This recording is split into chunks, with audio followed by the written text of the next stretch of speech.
Hey guys, what is up? It's Dusty here and welcome back to another episode of the Daily Crypto News. And today we have a very important update on Ripple and XRP.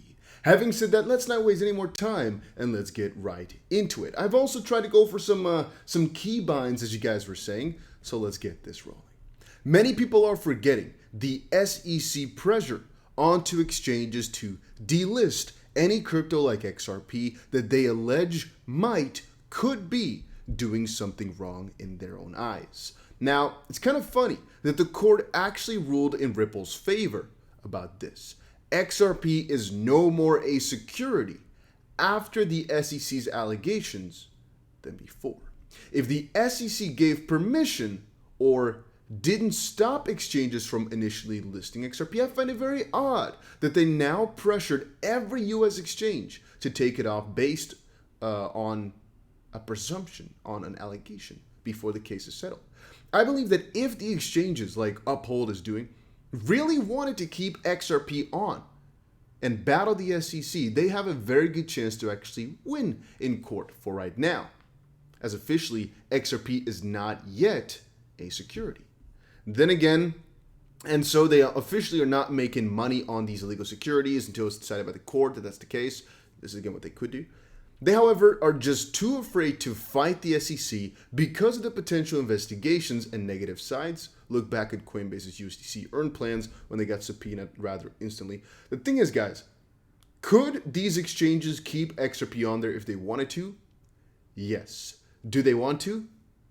No, most likely not, at least, because from some perspective, they're making money on the fees, right? And they just don't want to have it in their backlog that they made money on illegal securities.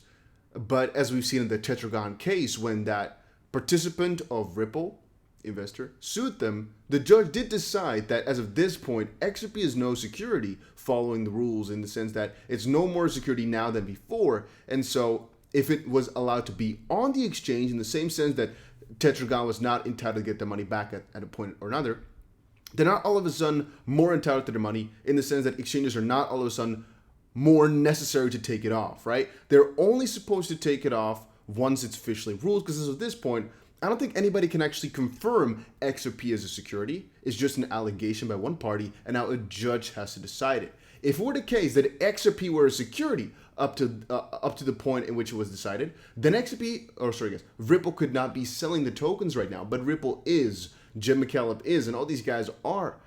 So the fact that they're selling these tokens every single month, for example, points me in the direction that, well, if that can all happen, then an exchange could also keep it on until the verdict is negative, so to speak. But that's just my thinking, right? Now, a couple of other things pointed towards the direction that actually Ripple has a really good shot at winning. We've covered this 1,000 times though, but one of the things which Mikey, I'm not sure how you pronounce that name, said was crazy how Ripple's value just doubled. It went up about 50% to 15 billion, from 10 to 15 billion in 2 years. And what did XRP do? Absolutely nothing. Theoretically speaking, didn't actually move at all. It went up and down throughout this period, but really it didn't go up 50% like the Ripple company stock did. And the point here to bring up is that the SEC is alleging that Ripple and XRP are one and the other. However, logically speaking, if XRP was Ripple's security and investment contract, it would be highly probable that due to Ripple's efforts and Ripple's success, the XRP price would drastically increase. Then again, looking at the majority of numbers, and you guys can all look at this with me or just on your own actually, Ripple grew from 10 to 15 billion. XRP grew from, let's say, $4 at max, or let's number it down, $1 to 60 cents, or another number from 60 cents to 60 cents throughout this period of time. You pick a number, it'll be valid, because they did not grow in unison, they did not grow together. And it's pretty obvious to see that the XRP price, in literal examples here, has almost no resemblance on, sorry guys, let me say that differently. The Ripple partnerships and Ripple stock price has almost no resemblance to the XRP price whatsoever. We've seen it in a couple of instances that the Ripple stock actually had some effect. Let me actually put this back in. Let me see if I can do that. There we go. In some instances, Ripple's partnerships or announcements had some effect. But generally speaking, the majority of times it just doesn't. And that's the most important to understand right here. That Ripple can prove this to the judge, and specifically right now, it's not 100% foolproof because they did buy their own stock back, meaning they can value it at any point that they want because the investors will agree, then again, it does make a little bit of sense as the company has kept on growing. There's just one little annoying lawsuit going on. But for the rest, it's still operating in 95% of the world as well. So it's not as if it's completely down bad, if anything. All right, then regarding the lawsuit, guys, in a couple of hours, will release the exact update for what's about to happen in the Ripple v. SEC lawsuit, the full-on schedule. I just wanted to quickly reiterate here and make clear to you all, I'm not a financial advisor, not a legal advisor, but I'm a, observer of the Ripple v. SEC lawsuit. We've covered almost every single point. And one thing that has to become clear to all of you guys watching this too is just what is shown and what is fact. Not just speculation, not just thoughts, no, what is fact.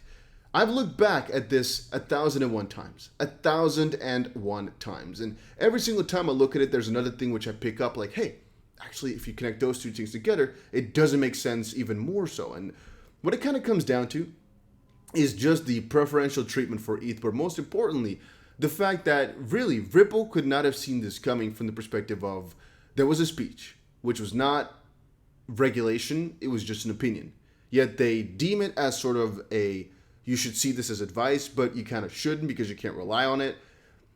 I'm just really not sure exactly where XRP from Ripple, I guess, would have been able to fetch the information from they were doing something bad. And you might say, well, but they were warned. But it's one thing to be warned. It's another thing to actually be doing something wrong, provably. And again, that's why this Ripple v. SEC case is also not so open and shut. Because even though we are sometimes joking around saying it's all a show, which it kind of looks like, right? If it really all was, then most likely it would go a lot more streamlined than a lot of the crazy things which we're seeing in this case. Because it's unprecedented. But then again, also makes for an even more fun show, I guess, right? One of the things I put over on Twitter just a little bit ago, let me quickly see if I can find it right here. One of the things I put over on Twitter was this right here, right? Frank Chaparro posted, no shade, but why is Fox News so obsessed with XRP and Ripple? And I said, because it's one of the greatest reality shows, great television. And Vlad here said, because they are the only ones with the cojones to cover it. And I think there's actually a valid point to make right there. There's quite a lot of people who look at Gary Gensler and the regime and whatnot and think, ooh, this ain't right. But the majority of guys, just like these exchanges, are not really willing to step forward and do something about it. We've seen Ryan Selkis, I believe, just a couple hours ago, I posted a little part about him criticizing Gary Gensler, and there's multiple people like that. But it's only once Ethereum's whole cookie starts to crumble, that's all been laid out by John Dean before, that I think people are going to actually start taking action, which can still take some time though. As right now in the Ripple v. SEC lawsuit, we're waiting for those documents regarding Bitcoin and ETH and XRP. But again, the SEC is trying to fight that as much as possible. And again, remember guys, what the SEC is fighting for is to keep the reasons behind Bitcoin, ETH, and XRP's security status a secret. You would think they would be like on the streets handing out little folders to explain to you why that one and why that one is and isn't security. But no, they're trying to hide it from you. They're not even trying to give it to you in court. Makes no sense. Now, Jeff here shared 2 minutes and 20 seconds of the SEC directing everyone to the SEC website to watch the Bill Hinman speech for guidance on crypto. And I think, I'll be honest, I think my colleagues have done a great job about this. The director of our division of corporation finance is a man named Bill Hinman, who did he gave us. By the way, if you're not able to hear this, please just go over to my Twitter and check it out. My settings for all these videos, guys, have been a little bit messed up. And so I'm only going to notice after I've recorded the video that it's wrong. So maybe you're listening to like a minute of silence. If so, sorry for you, my brothers. All right, make sure you press the like button for the attempt, though. The speech where he laid out, here's how we think about this, and gave a set of principles that the market can follow in understanding. I will. And by the way, if you're wondering what this is, it's basically 2 minutes of times where SEC officials have said, hey, the Bill Hinman speech, go check it out because that's what you should be thinking about. And again, the cookie has crumbled many times before. There's been official proof time and time again that even SEC officials find it either confusing, we've had a couple of confirmed cases about that, or that they're just referring to that speech as official guidance, which again, should not be the case. I'll note, however, that you can look at a speech that the director of our division of corporation finance, Bill Hinman, gave in which he addressed Ethereum, and you might look. Once more. Most helpful thing, I think, our director of corporation finance, Bill Hinman, gave a speech about a year and a half ago that describes this. You might know this. Do you guys say finance or finance? Finance. I say finance. Director of finance. Finance. I don't know. All right, but I don't want to show any more just for the sake of copyright. Maybe I know it's fair use, right? But I don't want to play that game with the SEC in this sense here. All right, I've got my freedom here on this channel still, but I don't want to put that into danger. So just go check it out for yourselves, but you can already understand the premise of this video, right? It's just to showcase the amount of uncertainty and strange things happening right there. And here's the digital asset investor sharing a little clip as well that unfortunately I'm going to have to showcase as well. ProShares Bitcoin strategy, or BITO, is flat on the session.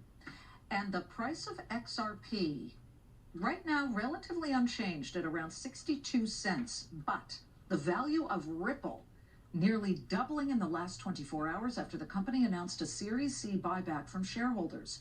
Ripple's latest valuation, $15 billion, a major milestone for the company. Is that they plan on going. So again, this is Fox, right, talking about Ripple going public and everything like that. But it once more shows my little theory of before that Ripple can mostly use this to kind of showcase, hey, we're not the same as XRP. People now know it for sure. Look at the coverage. And if you're wondering why Fox is covering this only, it's because they have the cojones to actually do it.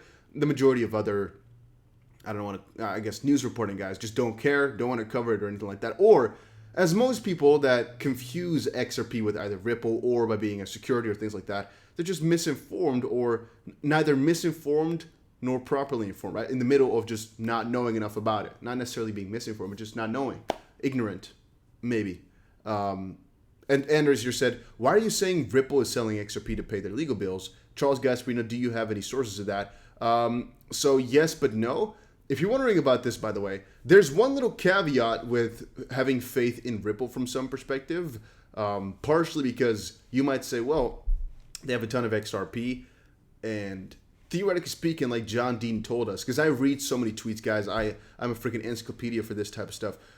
I believe what John Dean said a long while ago is that XRP can officially be sold because this lawsuit is regarding XRP, and so the legal expenses are also basically deductible for growing the XP ecosystem, and so theoretically speaking, they can sell XRP to fund this if they wanted to. Then again, you got to remember for yourself, do we really care? In my own opinion, right, this is very, very selfish what I'm about to say, but in my own opinion, I really don't care what they do with the money as long as it's making me money. But then again, that would kind of put it into the security basket, just depending on how you view it, right? But I'm thinking, if they want to sell XRP, go right in ahead as long as you win this freaking lawsuit, man. Do whatever you please, right? Dump XRP into a fire, right? Take some of my XRP for that matter, all right? I'll give you 10% of my holdings if you fix this. Okay, fine. Because in my head, I'm thinking, well, the value is at least going to 10x, and so, you know, whatever. I can even almost let go of 50%, maybe even 90, almost 90%, right? Because I can't give more than that, because if we 10x, all right. Just joking around a little bit, but I wanted to quickly share all that stuff here in this video. I have so much more to cover, guys, but it's like different theories, different ideas that are all left, right, that come inside my head. But the most important factor for this video is not necessarily the news, but it's mostly about the idea that exchanges could do something about it. And the main reason they're not is they have said, we're only going to do this if we get a no action letter from the SEC, which basically means, again, not legal advice, not financial advice. All right, get that in. Not legal advice, not financial advice. That SEC says, we're not going to sue you regardless of what you do right now. But we already know the SEC is not going to give that. So they should, theoretically speaking, just go fight it out like Uphold is doing right now, because the chance to get in trouble is rather small, because you literally could not have known. The only strange thing is if they put it back on, that would kind of show some strange contrast of them. Cell was making some judgment without SEC advice, and so they're playing against the SEC, which is a massive move, but I don't think these guys have the guts to do that, unfortunately. But yeah. Guys, that was it for today's video. Hopefully you all enjoyed it. If you did, make sure you press the like button and subscribe to the channel. And I got a Ripple lawsuit update coming out later today, mostly about the schedule. So if you're excited for that, make sure you press that like button.